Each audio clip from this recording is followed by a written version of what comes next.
수십억의 혈세를 쏟아붓고 임시 공휴일로까지 지정하며 자신의 지지율을 높이기 위해 대한민국이 발전했다는 것을 자신의 지지자를 공략하며 보여주기 위해 윤석열은 뻔뻔하게 장병들을 밤잠을 설쳐가게 만들며 이 행사를 위해 준비시켰습니다. 그 과정에서 나라를 지키기 위해 국가의 부름을 받은 두 장병이 중상을 입는 사태가 다시 한번 발생했는데요.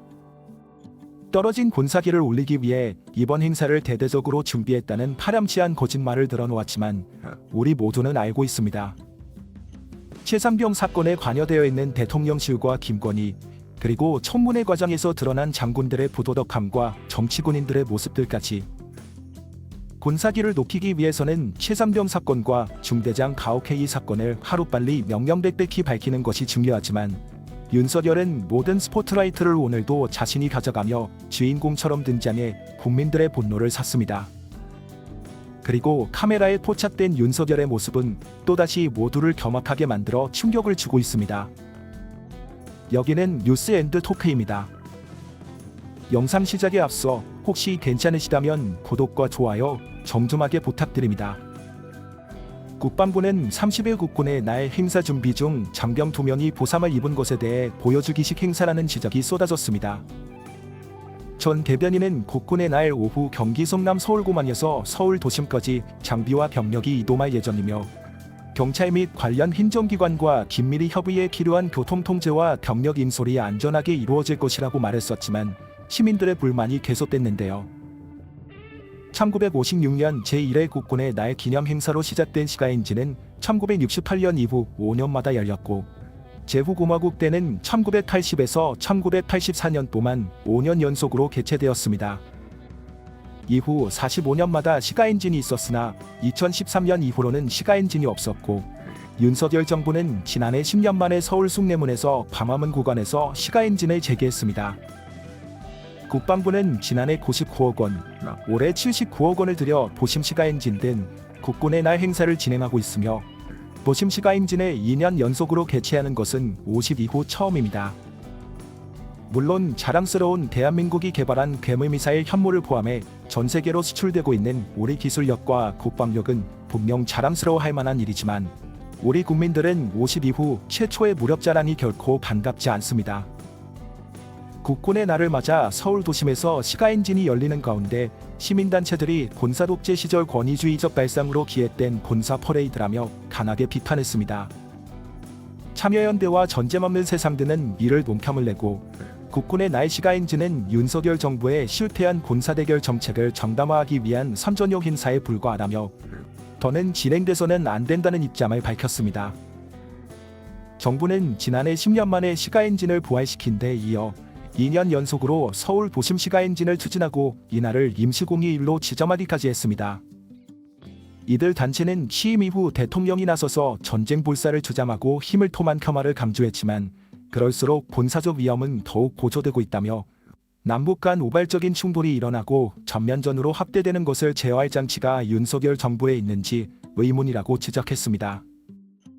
특히 이번 시가엔진은 이미 실패한 무력을 통한 해결을 정당화하는 행사라며 오히려 국민의 불안은 더 커지고 있다고 강조했습니다. 특히 이날 서울 인근 상공에 나타날 것으로 알려진 핵폭격기를 두고는 남북 간 군사적 불신과 대결을 격화시키는 데 기여할 것이 분명하다고 비판했습니다. 이들 단체는 국군의 날 시가엔진은 핵폭격기까지 동원한 공격적인 모력시위라며 북한 핵 문제가 한미동맹의 압도적 재래식 화력과 비교할 수 없는 본디 격차에 의해 촉발된 것이고 윤석열 대통령이 8.15 통일 독트린, 즉 북한에 대한 흡수 통일을 발표한 후에 진행된다는 점에서 북한에 더욱 자극적으로 비춰질 수 있다고 말했습니다. 또한 이들 단체는 과시성 행사에 막대한 예산이 낭비되고 있을 뿐만 아니라 시민 불탄도 초래한다고 지적했습니다. 이들은 지난해 국군의 날 행사에 100여억 원을 지출한 국방부는 올해에는 79억 원을 편성했다. 지난 7월 국회 예산정책처는 예산 낭비에 우려가 있으므로 대규모 행사의 개최 주기와 빈도를 조정하는 방안을 검토하라고 지적하기도 했다고 설명하며 도심에서 전투기를 비롯한 군사 장비를 대규모로 운용하는 군사 퍼레이드를 연례 행사화하는 것은 예산 낭비 외에도 시민의 불편을 초래하고 안전사고가 발생할 가능성을 높인다고 강조했습니다. 특히 하루 전 있었던 이재명 대표 검찰 구형에 있어 이재명 대표의 뼈에 있는 한마디가 큰 화제가 되고 있는데요. 과거에는 총과 칼로 민주화를 막고 정적을 제거했다. 지금은 영장 등 검사를 동원해 독재를 하고 있다. 특히 이날 이재명 대표와 윤석열의 만남은 짧은 시간이었지만 둘의 확연한 아우라의 차이, 이제 모든 범죄 혐의와 함께 완벽히 몰락할 자와 무혐의를 입증하고 차기 대권에서 검찰개혁을 완수하며 윤석열의 졸개들을 완벽히 처리해버릴 자의 만남이 국민들을 열광하게 만들었습니다. 내용을 왜곡하고 억지 기소를 남발해서 결국 야당 대표로 법정에 묶어두면서 정적 제거에 앞장섰습니다. 오늘 결심 공판이 진행 중인 공직선거법 사건이 아주 대표적입니다. 이러니 검찰이 대한민국 만악의 근원이다, 이런 평가를 받고 있는 것 아니겠습니까? 윤석열 정권의 충실한 사냥개로 전락한 현 상황이 계속된다면 해체 수준의 검찰개혁은 필연이 될 것이다. 특히 하루 전 있었던 과반위에서는 봉지욱 기자의 폭탄 발언으로 김건희에게 지키면 공기업 못 간다는 발언까지 터져나왔는데요.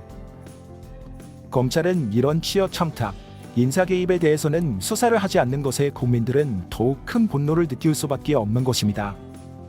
총장님, 우리 좀 짧게 질의응답 해봅시다. 2022년 9월 세민년 사무총장이었죠? 네, 그렇습니다. 예, 그 당시에 세민년이 MBC 바이든 날리면 보도 고발했죠? 그런 사실이 있습니다. 그리고 지금 현재 공영 홈쇼핑 사회이사죠? 맞습니까? 그렇습니다. 예. 2022년 김대남이 강남구청장 후보 나왔을 때 대변인 맡으신 적 있습니까? 그때 맡았습니까? 안 맡았습니까? 맡은 적이 있습니다. 네. 2022년 교육감 선거 때 김대남 씨가 총괄선대본부장 증인이 대변인 한 일이 있습니까? 그런 적이 있습니다. 네, 두 분이 가깝게 느껴지네요. 객관적으로 보기에. 한 가지만 더 묻겠습니다. 민원 내셨죠? 방심위에. 네, 그렇습니다. 예. 그런데 아내, 딸 또 같이 똑같은 민원 낸 사실이 있죠? 저희 가족이 함께 공동 참여한 적이 있습니다. 네, 들어가세요. 봉지욱 기자님 나와 주십시오. 이상한 일이 한두 개가 아닌데 김웅수 총장 역시 아내, 딸 등 네 명이 같이 민원을 냈습니다. 이거 혹시 취재하신 적 있습니까?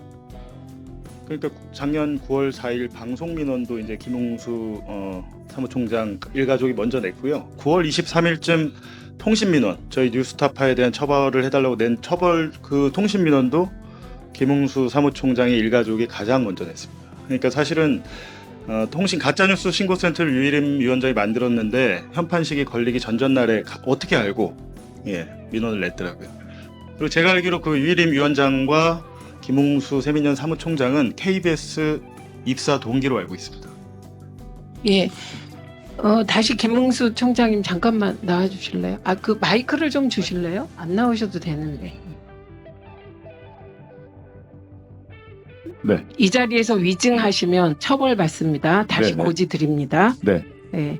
민원 내기 전에 네. 류일임 위원장이나 대통령실 관계자, 제가 지칭하는 대통령실 관계자는 김대남 씨입니다.